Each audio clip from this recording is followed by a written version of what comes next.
중대재해 수사 대응에 대해서 박하영 변호사님께서 발표해 주시겠습니다. 예.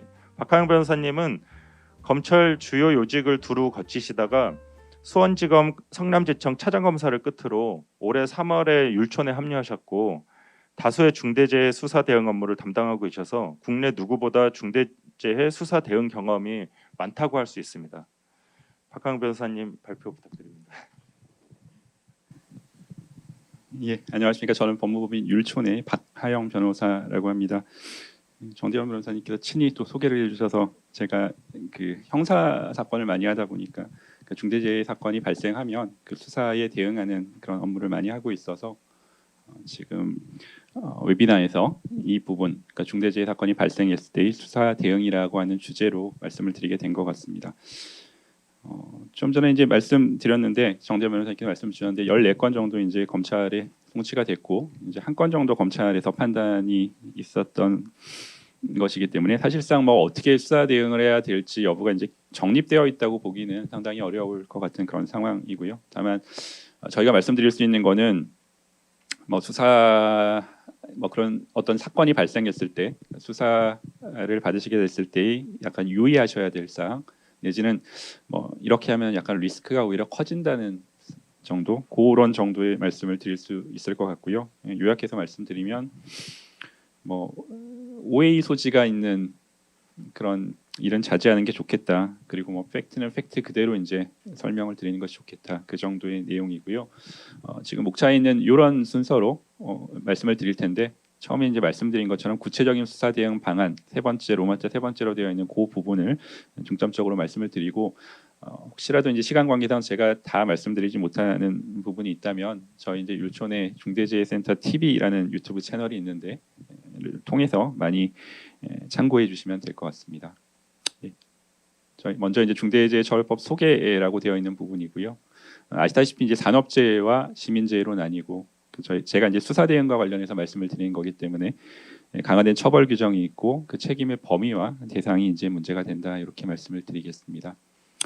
주체와 관련해서도 정대원 변호사님 뭐 상당 부분 말씀을 주셨고 결국은 뭐 보통은 이제 사업주가 법인인 경우에 경영 책임자를 CEO로 볼 것이냐 CSO로 볼 것이냐의 부분 관련해서 법에 이제 또는이라고 문구가 되어 있는 부분이 이제 붉은색으로 표시되어 있는데 그 부분이 결국은 해석상 쟁점이 많이 되고 있는 사항입니다. 기본적으로 병존적 책임이냐 선택적 책임이냐의 문제인데 노동청에서는 아직까지는 뭐 CSO의 상당 부분을 위임한 경우라 할지라도 CEO의 책임을 면하기는 어렵다라는 입장이고 그러니까 검찰에서 아직 본격적으로 CEO의 책임과 CSO의 책임 두 분 중에 뭐 사실은 책임 소재가 불분명할 때 어떤 분에게 책임을 물을 것인지는 아직 판단이 이루어진 바가 없는 그런 상황입니다. 근데 다만 이 해석이라고 된 부분에서 보시다시피 약간 그 법을 제정하는 과정에서 약간의 히스토리가 있었는데 저는 강은미 의원이었다고 기억을 하는데 어떤 의원님이 발의하신 국회의원께서 발의하신 그 법안에는 뭐 대표이사 및 이제 이에 준하는 뭐 이렇게 되어 있었는데 그 and 및이라고 하는 문구가 빠지고 or 이제 또는이라고 하는 규정이 들어갔기 때문에 사실은 병전적 책임이라고 보기엔 곤란하지 않느냐 최소한 그런 이해를 하고 있고 만약에 병전적 책임이 아니라면 상당 부분 CSO에 위임되어 있다면 CEO의 책임을 면한다고 해석할 수 있는 여지가 충분히 있는 것이 아니냐라는 논의가 충분히 있고요. 아직까지 말씀드린 대로 판단을 받지 않은 부분이어서 계속 저희가 해석상 다투어질 그런 상황입니다. 그리고 이제 지금 보시는 거는 법 4조 5조에 있는 안전보고 확보 의무의 구체적인 내용을 이제 분설해 놓은 부분이고요. 4조에는 안전보고 확보 의무의 일반적인 내용이 규정이 되어 있고 5조에는 협력업체, 그러니까 제3의 종사자에 대한 안전보고 확보 의무가 규정이 되어 있는 것도 아마 다 아시는 내용일 것 같아서 빨리 넘어가도록 하겠습니다. 다만 그 구체적인 내용과 관련해서는 기존의 산업안전보건법상의 의무와는 좀 다르다. 뭐 시스템을 구축하는 의무라든지 뭐 그런 조치 의무들이 이행될 수 있는 관리상의 조치, 운영 환경을 조성하는 그런 의무를 의미한다. 이런 식으로 되어 있고요. 정대현 변호사님 이제 위헌 가능성 관련해서 위헌성 여부에 대해서 말씀을 해서 중복을 피하지 않는 범위 내에서 간략하게만 말씀을 드리면 정대현 변호사님 말씀하신 그 비례의 원칙과 관련된 부분하고 약간 관련되는 부분인 것 같은데 저는 처벌 대상을 좁히면서 사실은 형을 가중하는 건 충분히 있을 수 있는 입법이라고 생각하는데 중대재해처벌법 같은 경우, 중대재해법 같은 경우에는 처벌의 대상을 오히려 넓히면서 법정형을 가중한 것이기 때문에 비례의 원칙에 반한다고 볼 여지가 굉장히 크다 그런 생각입니다. 다만 위헌 소지가 크다고 해서 반드시 위헌 결정이 되는 것은 아니고 결국은 입법 목적과 비교 형량에 따라서 이제 위헌 여부에 대한 결정이 이루어질 텐데요. 그런 이유로 즉 입법 목적의 정당성은 명백하지 않겠습니까? 그 근로자의 그 산업재해 피해를 줄인다는 그런 입법 목적이 너무도 명백하기 때문에 사실은 가까운 시일 내에 위헌 결정이 나기는 쉽지 않을 것으로 예상이 된다고 말씀드리겠습니다. 이 부분은 사실은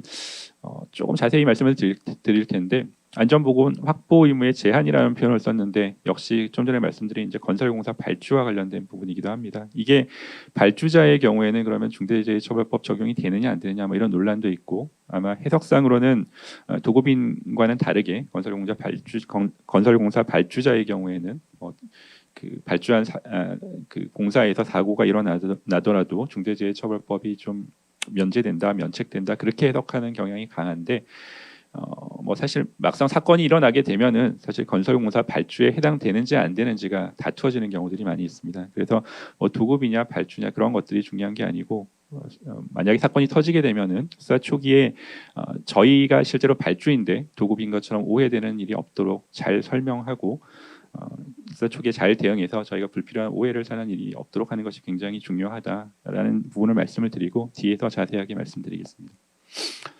대응의 기본 방향 이 부분은 좀 간단하게 말씀을 드리겠습니다.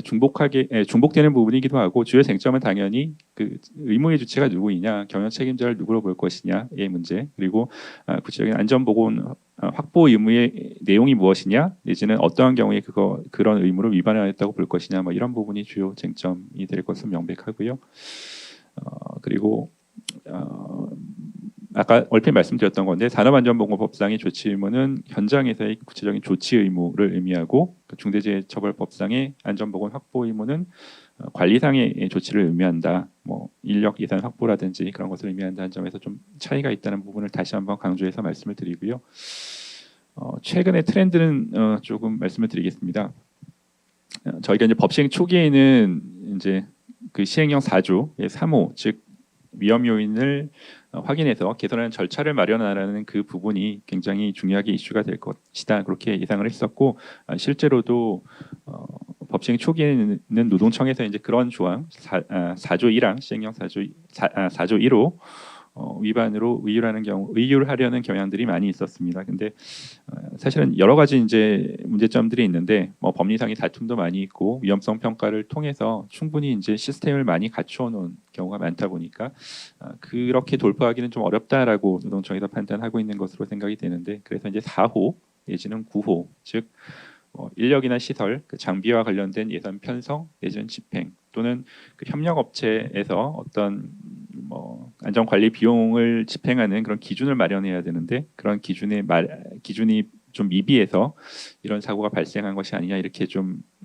의율하려는 그런 경향이 좀 강한데요. 3호뿐만이 아니고 4호나 9호도 충분히 많이 문제가 될 수 있겠다라는 트렌드를 좀 이해하시면 좋을 것 같습니다. 그래서 법 시행 이후에 이제 리스크가 변화됐다 이런 말씀들을 많이 드리고 법 자체가 이제 최고 경영 책임자를 겨누고 있는 것이기 때문에 뭐 표적 수사가 불가피한 법률이라든지 아니면은 언론이라든지 이해단체에서 많은 관심을 가지는 그런 사건이 될 가능성이 크다든지 뭐 이런 것들로 인해서 굉장히 리스크가 커진다고 이렇게 할 것인데 하반기 물론 이제 하반기를 뭐 7월 27일부터 볼 것이냐 아니면 7월 1일부터 볼 것이냐 뭐 좀 다툼이 있을 수는 있는데 어쨌든 이제 7월 1일은 넘었으니까 하반기부터는 사실은 반기별 점검 의무의 이슈가 있어서 반기별 점검 의무를 제대로 이행하지 못한 경우라면은 그 형사 사건과 관련된 그 리스크가 훨씬 더 커지는 또 다른 리스크가 발생한다는 부분을 말씀을 드리고요. 네, 지금부터는 구체적인 수사 대응 방안에 대해서 좀 말씀을 드리도록 하겠습니다. 뭐 저희가 이제 늘상 말씀을 드리는 건데 사건이 발생하면 굉장히 많은 혼란스러운 상황이 발생하고 뭐 노동청과 경찰에서 당일날 사고 현장뿐만이 아니고 본사에도 방문을 해서 현장 조사라는 것을 하게 됩니다. 근데 그 현장 조사라는 것의 내용은 기본적으로는 본사의 어떤 자료의 제출을 즉시 요청한다든지 아니면은 뭐 CSO라든지 이제 안전과 관련된 책임 있는 분들에 대해서 인터뷰를 요구하는 그런 경우들이 많이 있는데요. 좀 구체적으로 보면서 어떻게 대응해야 될 것인지에 대해서 좀 말씀을 드리도록 하겠습니다.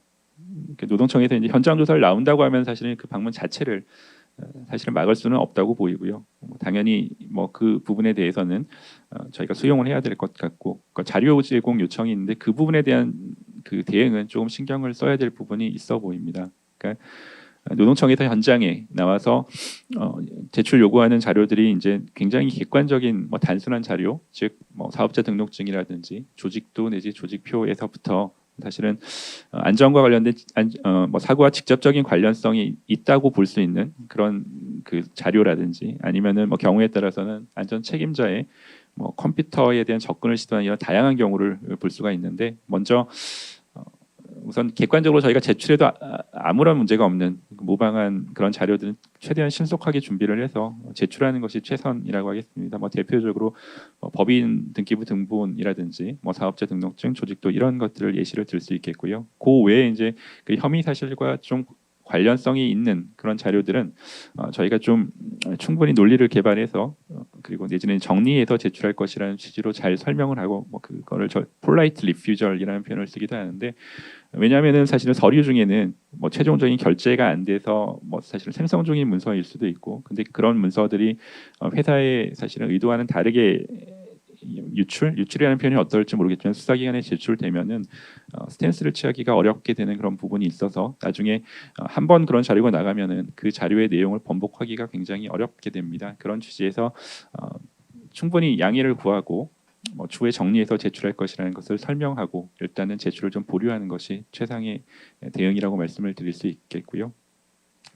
그리고 이제 현장에서 있었던 뭐 사실 사례이기도 한데, 안전 책임자의 휴대전화나 그 컴퓨터를 직접 검색하려고 하시는 경우가 있었습니다. 그게 당연히 이제 영장 없는 수색에 해당돼서 그거는 적절하게 거부하시면 될 것 같습니다. 그리고 뭐 인터뷰를 요구하시는 경우도 있는데, CSO라든지 이제 안전팀장에 대해서 면담을 요구하는 경우가 있는데, 아까 말씀드린 방문 자체를 막을 수 없는 것과 마찬가지로 면담을 요구하는 것 자체를 이제 저희가 막을 수는 없을 것 같고, 적절한 시점에 응대해서 저희가 드릴 수 있는 말씀이라든지 뭐 유감 표시 정도는 하시면 좋을 것 같고요. 다만 사고나 뭐 안전 조치에 대한 구체적인 사항에 대해서 질문을 저희가 받을 경우에는 사실은 뭐 인터뷰라는 명칭이긴 하지만 어차피 인터뷰, 뭐 인테로게이션 이런 것들이 다 조사에 준하는 것이기 때문에 적절한 절차, 즉 뭐 변호인 선임권이라든지 진술 거부권들이 충분히 보장될 상황에서 응할 수 있기 때문에 지금 상황에서는 조사 행할 수 없다는 부분에 대해서 예의 바르게 설명을 드리는 것이 좋을 것 같습니다. 다음으로 참고인 조사가 있을 텐데, 굉장히 빠른 시일 내에 참고인 조사가 이루어지게 됩니다. 사고 당일에도 있을 수 있고 사고 다음 날 뭐 또는 그 다음 날 이렇게 내지는 계속 연달아서 있을 수 있는데, 청에서 조사를 할 때는 자료를 먼저 이제 일단 제출된 자료를 검토해서 추궁하는 그런 사항들이 많이 있는데, 그 참고인 조사를 하게 될 때 기왕에 제출된 자료를 토대로 해서 이제 추궁하고 뭐 물어보시는 것에 대해서 충분히 저희가 대응을 할 수 있을 텐데, 그 조사를 받는 중에 이제 추가적으로 자료를 뭐 팩스라든지 이메일로 받아가지고 지금 제출하라 이렇게 말씀을 하시면서 이제 추가로 그 자료를 토대로 제출하는 경우에는 저희가 이제 내용을 모른 채로 답변을 해야 되는 그런 경우가 발생하기 때문에, 조사 현장에서 추가 자료를 요청하실 때는 뭐 추후에 뭐 변호인을 통해서 검토한 이후에 자료를 제출하겠다는 취지로 적절하게 대응하는 것이 좋을 것 같고요. 그거 외에 이제 일반적으로 참고인 조사에 대해서 저희가 조언 드리는 것은 일단 팩트와 뭐 추측 내지 생각, 법적인 평가는 좀 구분하시라 이렇게 말씀을 드립니다. 제가 이제 초반에 말씀드렸지만 팩트는 팩트대로 가자라고 말씀을 드렸는데, 팩트에 대해서 저희가 어떻게 뭐 왜곡하든지 그거를 뭐 숨길 수 있는 부분은 아니라고 생각하고요. 다만 뭐 생각이라든지 추측, 뭐 법률적인 평가에 대한 판단, 그런 부분들은 뭐 변호인에게 맡기든지 아니면 그 진술을 뭐 적절한 방식으로 유보하는 것도 굉장히 중요할 것 같습니다.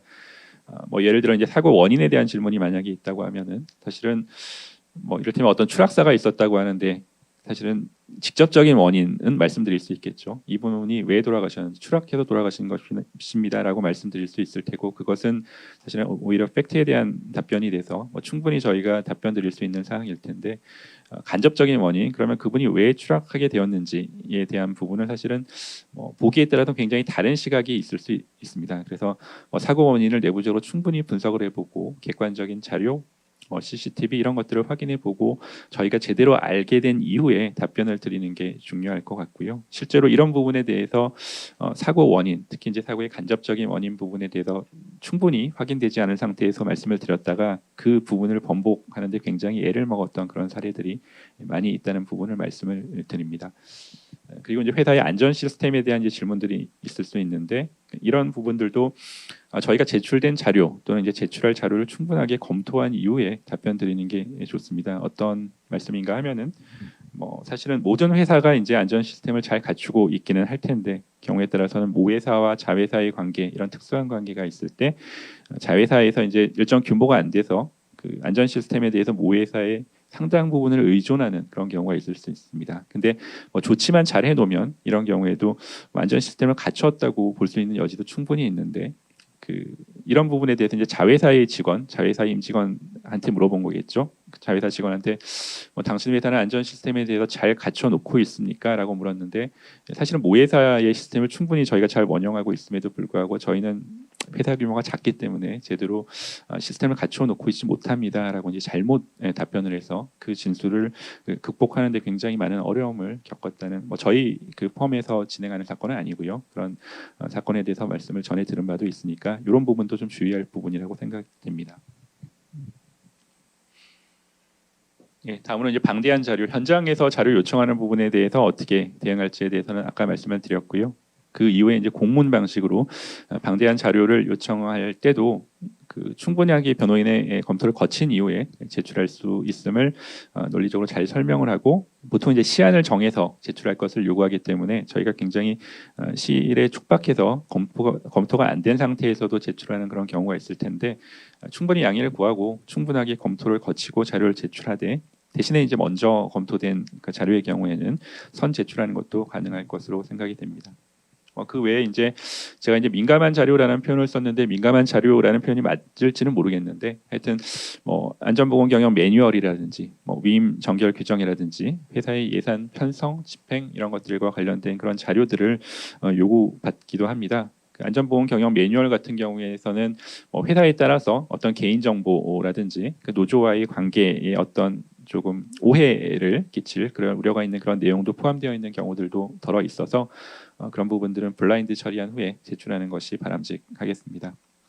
그리고 이제 위임 정결 규정이든 예산 편성 집행과 관련된 자료이든 그런 부분들은 사실 안전보건과 관련이 있는 부분만 추출해서 제출하여도 충분히 가능하겠습니다. 다만 이제 그 노동청에서 수사를 진행하는 과정에 그것만으로는 전체적인 구조를 알 수가 없다라고 해서 추가적으로 제출하는 경우가 있을 수 있는데 그 부분도 이제 합리적으로 조율해서 제출하면 될 것으로 생각이 됩니다.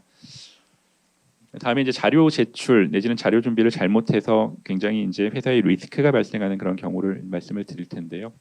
저희가 아까 팩트는 팩트대로 가는 것이 좋습니다라고 말씀을 드렸던 것이 경우에 따라 회사에 특히 이제 현장에 있는 직원 내지는 이제 협력업체의 직원들이 사실은 회사에 좀 도움을 줄 생각으로 일부 누락되어 있거나 날짜가 잘못되어 있는 그런 서류들에 약간 손을 대는 경우들이 있다고 하는 것 같습니다. 근데 그런 것들은 내지는 그런 경우가 아니더라도 꼭 저희의 영역이 아니더라도 노동청에서 저희의 별다른 잘못이 없음에도 불구하고 저희가 어떤 증거를 조작하고 있다고 이렇게 오해하는 그런 경우들이 많이 있는데 그런 경우에는 선제적으로 저희가 자료를 좀 많이 제출한다든지 내지는 참고인 조사 일정을 조율함에 있어서 조금 더 적극적으로 응해 드린다든지 그런 방식으로 수사에 저희가 협조하고 있다 그런 뉘앙스 그런 모습을 많이 보여드리는 것이 굉장히 좋을 것 같고요.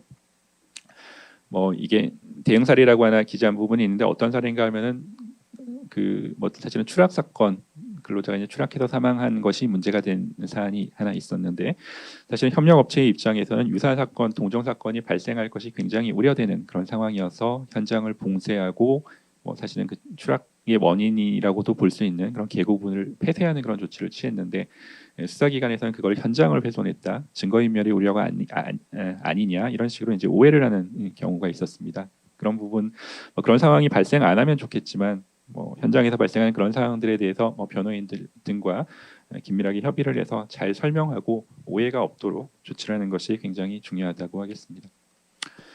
그렇게 잘 방어가 돼서 압수수색이 이루어지지 않는다면 그래도 훨씬 원만하게 저희가 이제 수사에 대응할 수 있을 텐데 경우에 따라서는 그런 오해가 해소되지 않고 압수수색까지 나아가는 그런 경우가 있겠습니다. 그러면은 저희가 압수수색에 잘 대응을 해야 될 텐데 영장 제시 단계 내지는 이제 디지털 증거 그리고 일반 증거로 좀 구분해서 말씀을 드리도록 하겠습니다.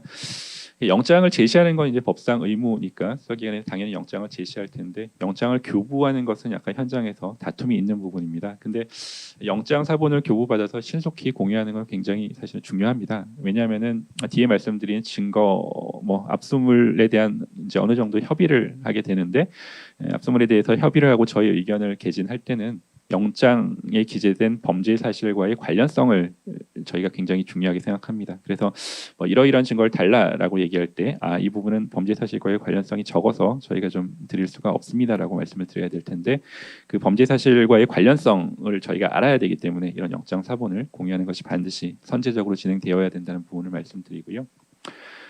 그 외에 휴대전화라든지 이제 USB 이런 것들을 이동식 저장 매체라고 얘기하는데 이런 것들은 영장 문구를 정확히 봐야 됩니다. 피압수자가 어떻게 지정되어 있는지 그 피의자 외에 이제 소지자에 대해서도 이와 같은 이동식 저장 매체를 압수하도록 영장이 기재되어 있는지 그런 것들을 면밀하게 확인해서 대응하시면 될 것 같고요. 그리고 그 사실은 컴퓨터 같은 것을 그 압수수색하고자 할 때는 하드를 통째로 띄어간다든지 아니면 전체를 이미징하는 거는 사실 원칙은 아닙니다. 전체적으로 검색어를 추출한 다음에 출력해서 압수하시는 것이 원칙이기 때문에 그런 절차 없이 그냥 막연히 이 하드를 통째로 띄어간다든지 전체를 이미징한다든지 그런 부분에 대해서는 원칙과 다소 괴리될 수 있다는 부분을 정중하게 설명을 드리고 이의를 제기하면 될 것 같고요. 또 검색어를 추출할 때도 사실은 사건과 전혀 관련 없는 검색어를 이제 입력해서 검색을 하시는 경우가 있는데 그런 경우에도 충분히 이의를 제기하시면 되실 거고 사실은 이미징 이후 내지는 이제 서버 압수수색에 따른 후속 조치인 2차 탐색 시에도 마찬가지로 검색 추출에 대한 충분하게 이의를 제기하시는 것이 좋고 그러기 위해서는 저희가 적극적으로 참여권을 활용을 해야 될 것 같습니다. 그리고 일반 증거의 경우에는 사실 원본을 가져가셔야 되는데 죄송합니다. 사본을 가져가시면 충분한데 원본을 요구하는 그런 경우가 많은데 그런 경우에는 사본을 제출하거나 아니면은 그럼에도 불구하고 원본을 제출해야 된다고 요구받을 때는 동일한 자료를 사본해서 앞으로 저희가 어떻게 수사에 대응해야 될지에 대해서 활용하면 좋을 것 같습니다.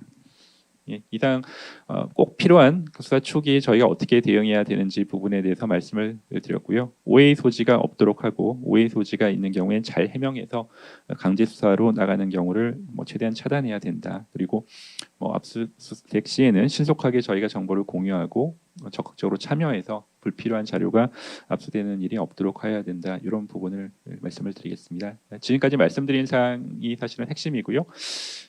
법 시행 이후의 트렌드에 대해서 아까 말씀을 드렸고 경찰과 노동청이 법 시행 초기보다는 다소 이제 피로도에 쌓여서 다소 좀 완화됐다고 볼 수 있지만 여전히 약간 미묘한 경쟁 구도도 관측이 되고 적극적으로 수사하는 경향을 여전히 보이고 있고 뿐만이 아니고 사실은 사건 자체에 대해서 언론에서 굉장히 많이 관심을 가지는 경우가 많기 때문에 초기의 대응이 굉장히 중요하다라는 그런 식으로 그 마무리 슬라이드를 준비했습니다. 원보이스라는 표현을 썼는데 그게 말씀을 맞추라는 것이 아니고 자료를 충분하게 저희가 검토해서 오해의 소지가 없도록 잘 설명하자 내지는 그 사고 원인에 대해서 추측성 그 발언 내지 진술하는 것을 지양하자 이런 부분이고요. 그런 의미에서 이런 초기 대응이 잘 이루어진다면 그 이후에 의견서라든지 법리적인 견해를 밝히는 등등으로 해서 원활하게 수사 대응이 가능할 것으로 생각이 됩니다. 장시간 경청해 주셔서 감사합니다.